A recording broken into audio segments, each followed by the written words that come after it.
Hello, and welcome to the Hamumu Halloween Home Horror Hoedown. The podcast where we watch 31 horror movies throughout the hallowed month of October. Ranging from the critically acclaimed to film school projects gone gruesomely awry. And we take them all way too seriously. I'm your host, Mike Hummel. And I'm your host, Sully Hummel. Now warning, we use a ghoulish number of spoilers, so watch the movies first. Second warning, we don't know anything about anything, so don't take us seriously while we take these movies seriously. Today, we are talking about the movie Ginger Snaps. Ginger Snaps. From 2000, and I have to start by saying this movie was not at all what I thought it was going to be from the name. Yeah, you thought it was like about cookies. No, but I straight up was expecting some kind of like evil leprechaun sort of thing. Yeah, I can understand that. And so I was really confused for the first several, like maybe 10 minutes of it. I was like, I don't know where this is going.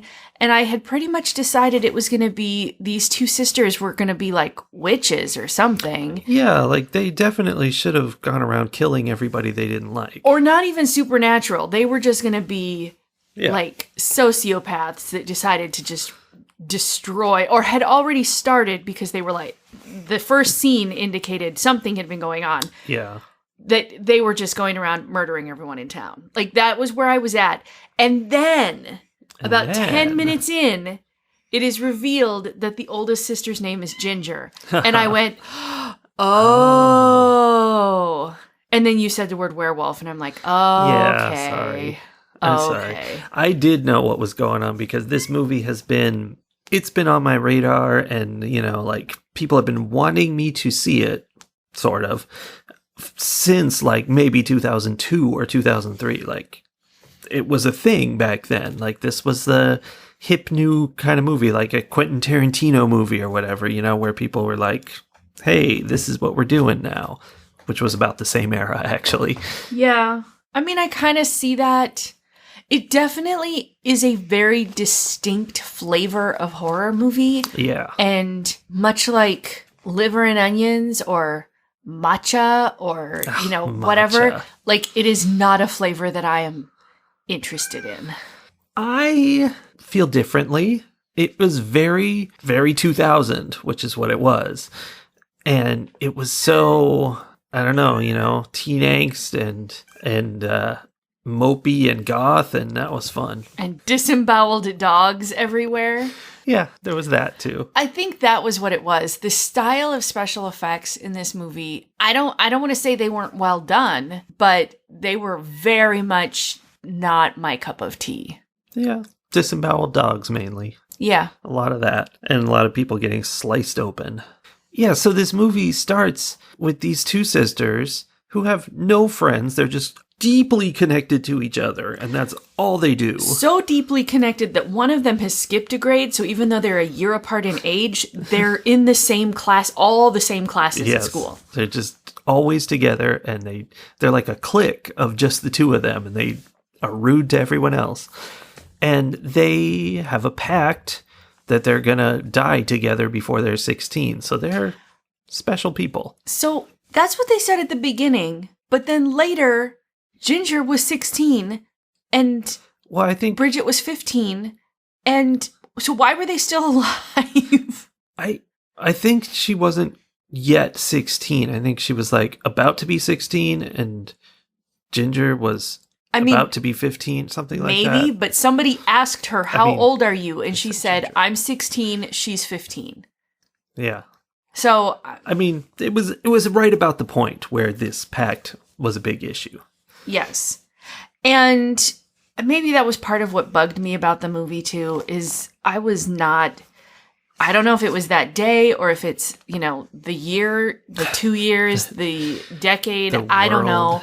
But the place I'm in headspace wise, like, I was not in a yay, suicide pact is entertainment kind of mentality. Yeah, a big suicide trigger warning for this movie, which was chock full. Yeah. And I mean, I get that sometimes that storyline, like, they weren't pro-suicide or anything. Like, it's not like it was encouraging it, but it also was just, it was just too much real trauma, I guess. Like, I don't know. Yeah. I mean, this was very much, it's how teenagers get, where they're so wrapped up in their feelings and their unhappiness, and they're like, this could never get better, so this is the best way. And it's just a phase of being a teenager when your hormones do that to your brain. I definitely remember, I don't remember exactly being in that phase, but I know I was in that phase because I remember being mind blown and awed by the movie Natural Born Killers. Oh, yeah. You mentioned same that. kind of idea. Like, I was just, oh my gosh, this movie gets me when that movie came out. And I've tried to watch it since, and I was like, what is happening? Why? No, what? Yeah. No. I don't know. Everything, I think it's a very selfish thing. It's where all teenagers are completely wrapped up in themselves. Teenagers are sociopaths. We know this.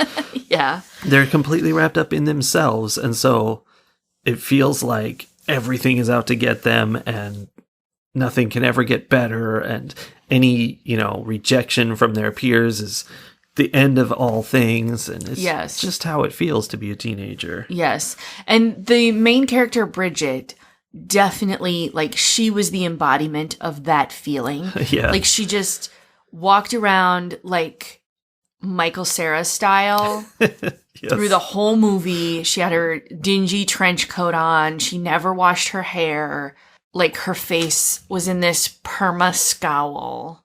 And you just wanted to, like, throw her in a shower and shove a couple of vegetables down her throat and be like, Xanax. Yes, and just be like, it'll be okay. Like, you just got to get through it.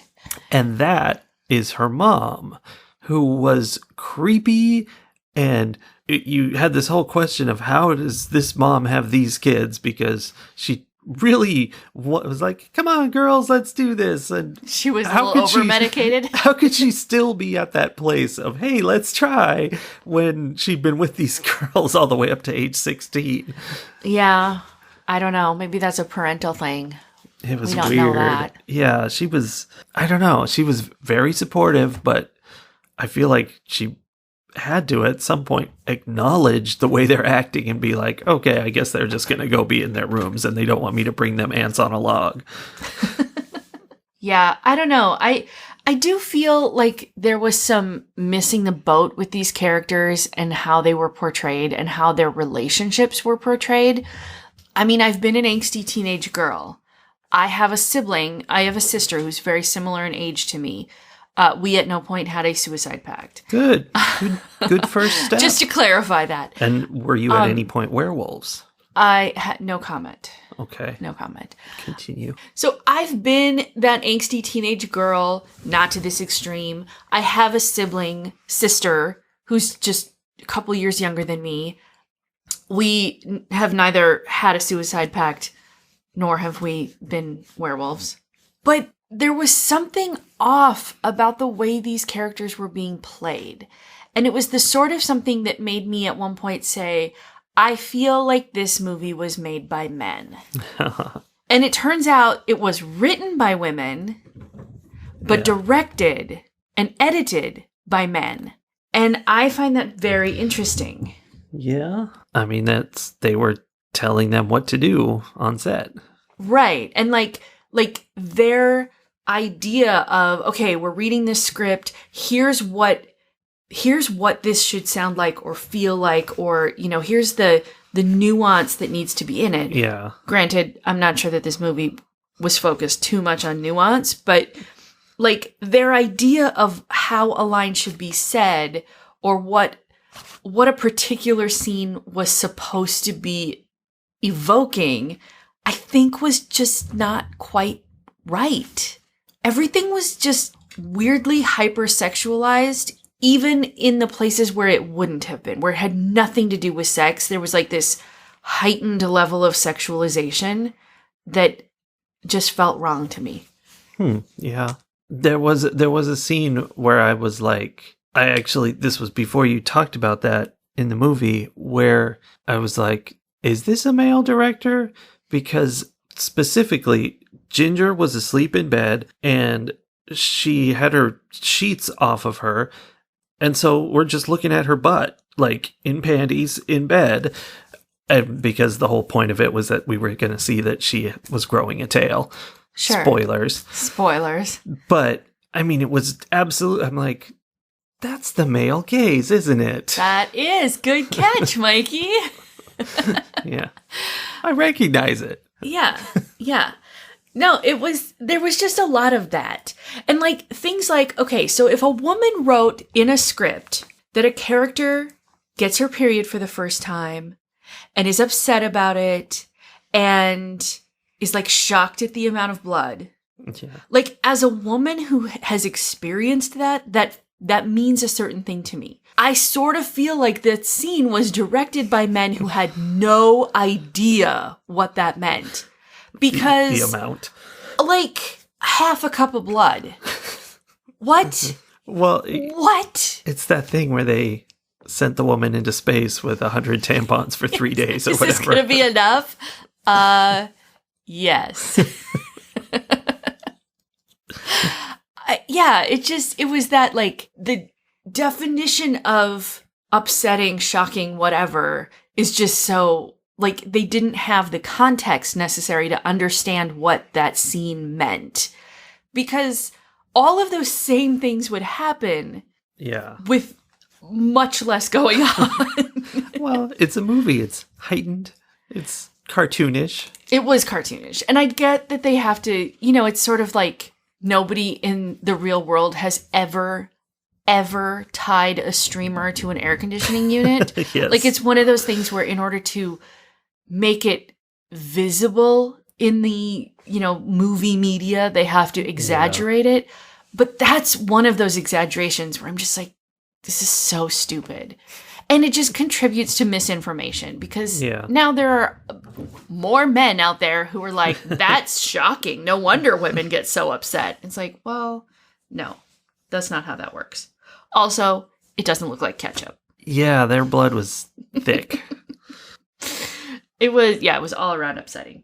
I really want to talk to the women who wrote these scripts and be like, so what do you think? Is this the vision you had when you were writing this story? Because I suspect it is not. But I could be wrong.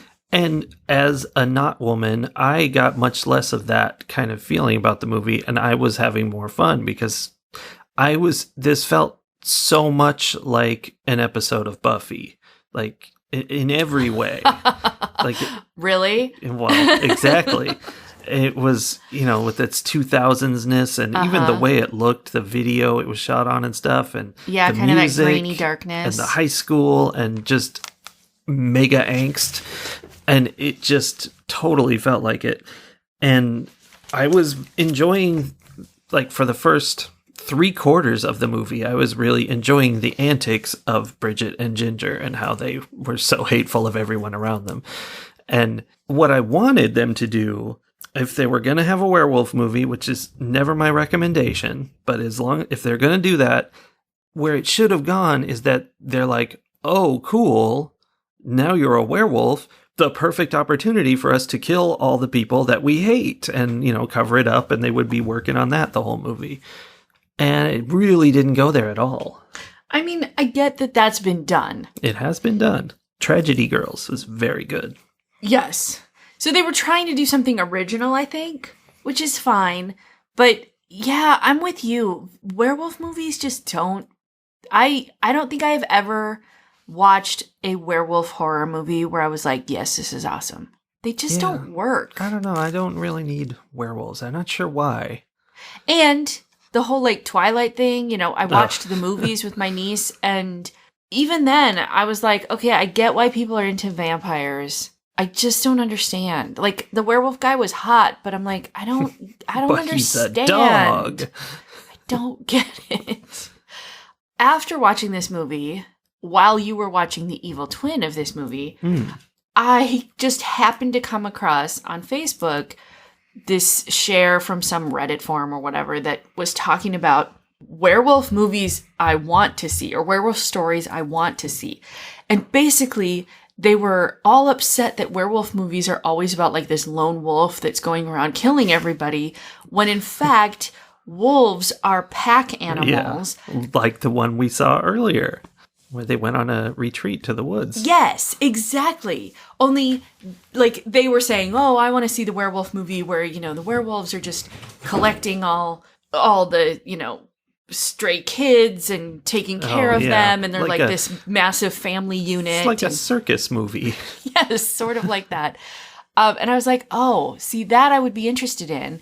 And so I don't know, maybe there's like this underlying werewolf movies miss the mark as to what wolves are like. Yeah. Well, I mean, I think werewolf movies are about the transformation. They're about our hidden desires and all that crap, you know, like we really want to let loose and go nuts, and this is the opportunity. And hey, once a month we can do that, right, guys? They can do that, right, guys? That's where the male director comes in. He's like, women, am I right? There definitely felt like there was an element of that. And it definitely was trying to tie that whole like menstrual cycle, werewolf, you know, every 28 days, controlled by the moon nonsense. There definitely was that piece going on. But there was also this like weird thread of drug use. One of the main male characters, Sam, is this like loner drug dealer guy from their high school, or who had just graduated from their high school. Like, I don't think he was supposed to be there. Who graduates and then hangs out at the high school. And dates senior girls. Yeah. But he was a big part of finding the solution for them. And very big. There was a lot of that, like in the way it was shown, and like they made the solution into, like they cooked it up in a spoon basically, and then put it in a needle and injected it. And I was like, oh, okay, so the solution for being a werewolf is like heroin, only with wolfsbane in it. Yeah, basically. That was the interesting thing about this movie, was they were very clear that werewolves are just animals / people, and you can kill them by hitting them with your car. Yeah. And that's what bothered me at the end of the movie, was that she killed her sister with a knife, and it was like that was all it took. Like, that's so unimpressive. Like this should have been difficult. It makes you wonder how the werewolf was around killing all the neighborhood dogs for as long as it was. Yeah, like why didn't some dude with a gun shoot at whatever stray animal was killing his dog in the backyard? Dog beat it in a fight. I mean, I guess it was pretty big, but still. Yeah. There were definitely inconsistencies in the strength and stamina and whatnot.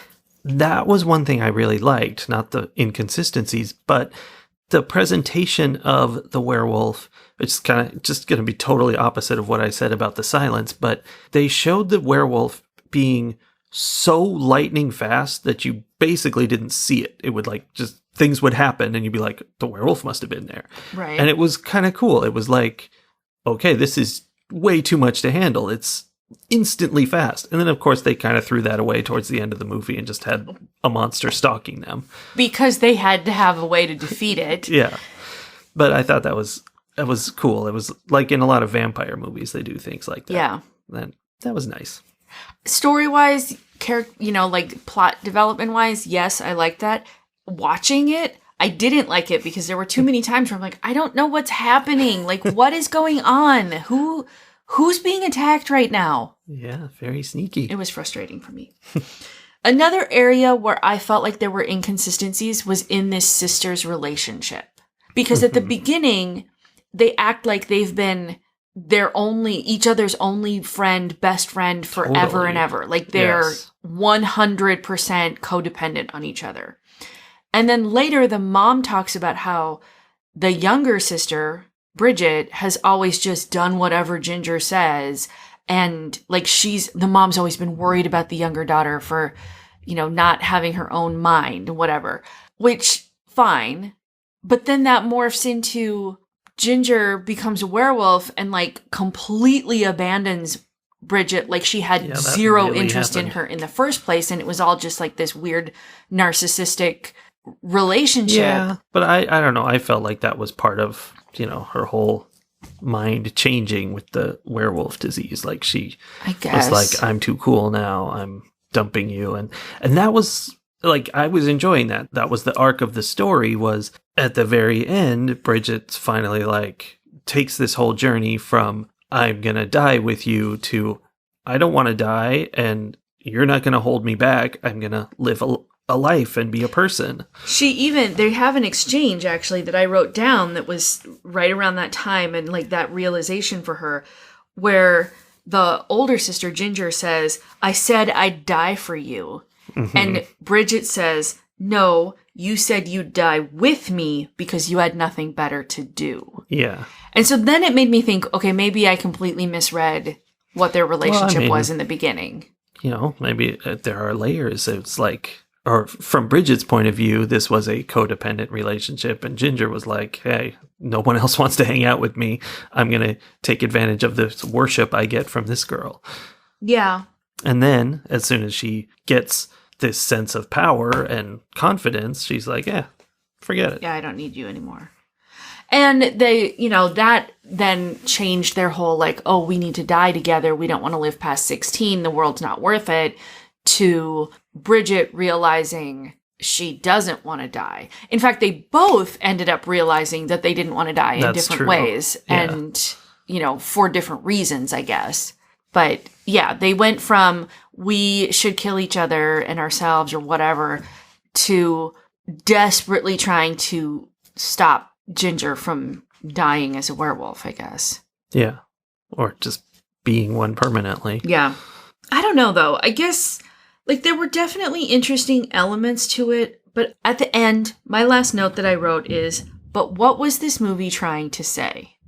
Like, it felt so all over the place. And maybe I'm just doing my thing where I'm, like, trying to find too deep a message in something that was just supposed to be entertainment. I don't but think it felt like it had a message, yeah. And I couldn't pin it down. I think it was probably not aimed at us. It's this is about teenagers and it's for teenagers. It's kind of, I think that business about Bridget's arc is almost this movie is made by Steve Buscemi being like, hey, fellow children, let's all be cool together. And it starts out like that, like we're goth and we want to be dead just like you. We're trench coat wearing 2000s kids.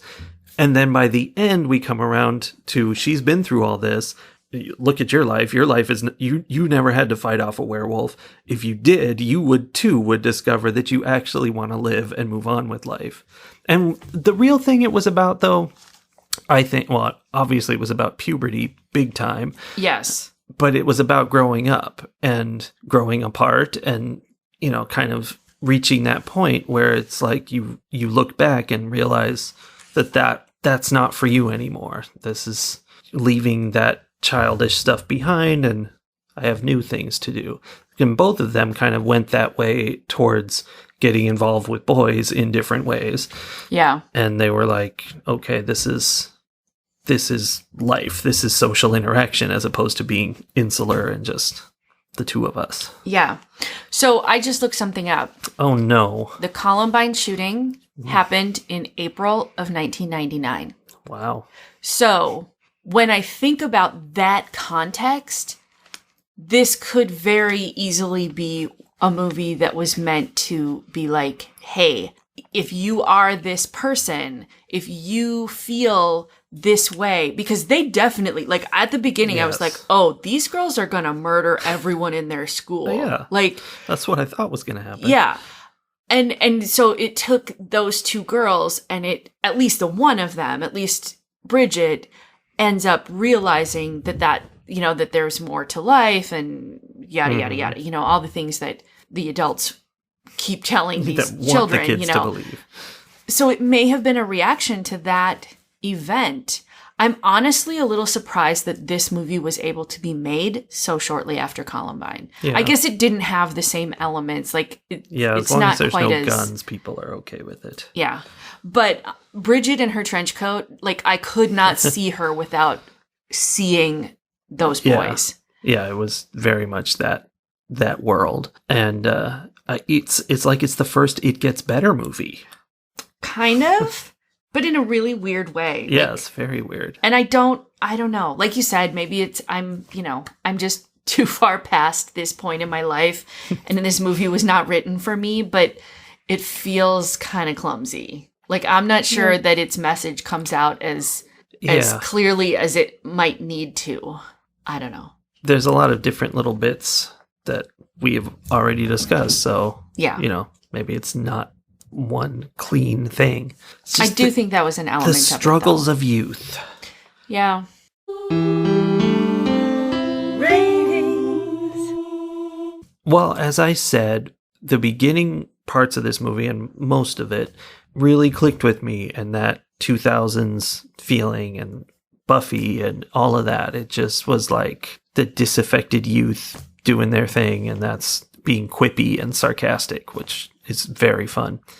So I liked all that, and then it kind of lost me towards the end when it was more about running away from a werewolf. And I really didn't like how it resolved. Like, the whole thing, like, she worked all this time to get this medication that was supposed to fix her, and she literally never managed to get it into her at all. She had it, she lost it, she had it again, and at the very end, she ended up stabbing her with the knife instead of getting the syringe in. And it's like, that's probably part of the point, but it was disappointing. So I didn't like that. But it all, like, it really kept my interest because it felt very fully realized to me. Like, that kind of not realistic, but within its own world, very consistent, and like everything makes sense in this world. I don't know, like, that's how it felt. Mm-hmm. Does that make sense? I mean, yeah, I don't agree, but yeah. Yeah. I see why you're saying that. Yeah, because it's that kind of like a Kevin Smith movie where people don't talk like that, but it really works. It's doing a good job of telling the story and making it like that. It was that same kind of feeling. So I enjoyed it, and then I didn't as much.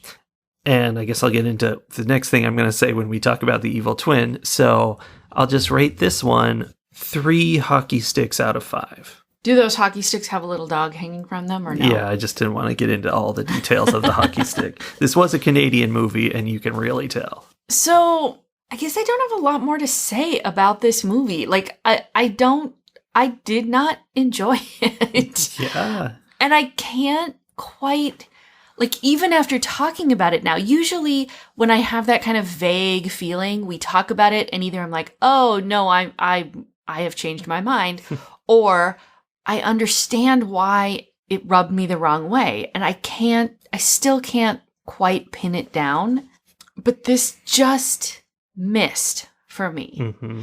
And maybe part of it was that I was so on the wrong track at the beginning that, like, I never really recovered from that. Yeah.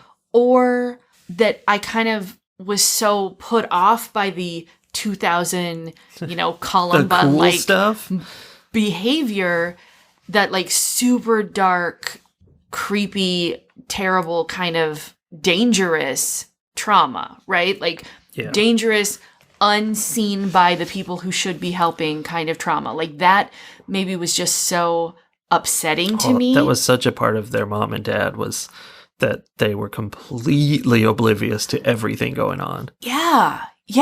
So, I mean, I guess in my life experience, people who act like that end up doing horrible things. Yeah. And when we let those kinds of traumas go unnoticed and unrectified in any way, we're contributing to those horrible things. Like, I think I just got so caught up in that I couldn't get back to this is a story. And then I kind of stopped. I don't think I was paying super close attention by the end. Solely. I wasn't engaged enough to really follow it, I don't think. So I'm going to give this movie 2 hockey sticks out of 5. But with the asterisk that this rating is entirely based on my personal feelings about this movie and not how I think anyone else would feel about it or the quality of the movie, because I think I had such strong personal feelings that I can't see the other. Like, usually I can be like, oh, someone else would like this, or, this movie was well made. And I just can't even judge those things because I had such a negative reaction to it internally. Yeah. I'm giving it a 2, but it probably deserves more than that. So because I did not like Ginger Snaps, I spent very little time or effort watching the Evil Twins. Ginger Snaps 2 Unleashed. Indeed. But you did watch it, so tell us a little bit about that one. I did, and I will tell you that going into it, I did not want to watch it. We finished Ginger Snaps, and I was like, I'm so mad that I chose the sequel to be the evil twin here because I don't want to continue this. This is done. I didn't dislike it, but I don't want to continue it. And neither did the movie makers because this follow-up movie is such a direct-to-video, low-budget cash-in. It's a bad movie, and it's just bad. The plot of it, the way things work out, is more interesting than it would be if it was just, a bunch of people and a werewolf is hunting them down, which is what most horror movies are. It's got more going on than that, but it's completely unnecessary, and the whole thing is the first movie made money, and they're like, how do we continue this? What can go next? Not what needs to go next, what's important to tell next, but just how do we make this continue so that money keeps coming to us? And that's all it was. It was that and very loud, like, noisecore rock punk. All the time. Super loud music that was way too fast for the scenes it was in. And it was just, like, overblown. It was very much like those really cheap, what's the company? Not Asylum movies, but, I don't know. A lot of the movies we watched that are clearly shot on video and had a budget of about $50,000, they sound just like this movie, and they have that noisy music, rock music. Like when a monster's chasing you and the music is noisy rock music, you're like, I guess this is an action scene then? I'm confused. And there's a lot of that. It's quite needless, and it's not good, which is extra disappointing because I didn't want to see a sequel in the first place, and now it's not just a sequel, but it's just really lousy. Yeah. And it ends where they clearly were setting it up so that if they could, if they could get someone to fund it, they were going to make another one. Yeah. I mean, there's like a twist at the end and stuff, and it's not interesting, so I don't care. Yeah. So this was Ginger Snaps 2. I don't recommend it. What would you rate it?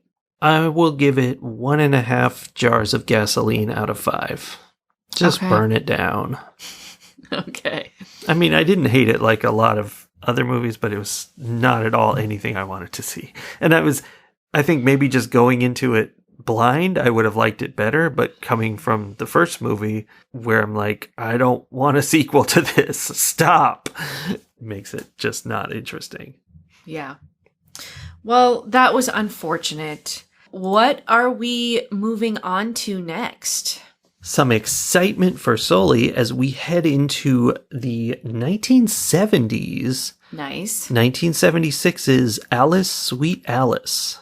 I have seen people mention that one, or I've heard people mention that one. So I'm intrigued to see that one. And what is the evil twin for Alice, Sweet Alice? Well, as everybody knows, the evil twin of Alice, Sweet Alice came 12 years earlier in 1964. It's a long birth. And it is Hush, Hush, Sweet Charlotte. I have also heard people mention that one. Yeah, so we're going way back in the Wayback Machine to silence some sweet women. Well, when you put it that way. All right, well, I'll see you tomorrow. Yay, I'll see you too.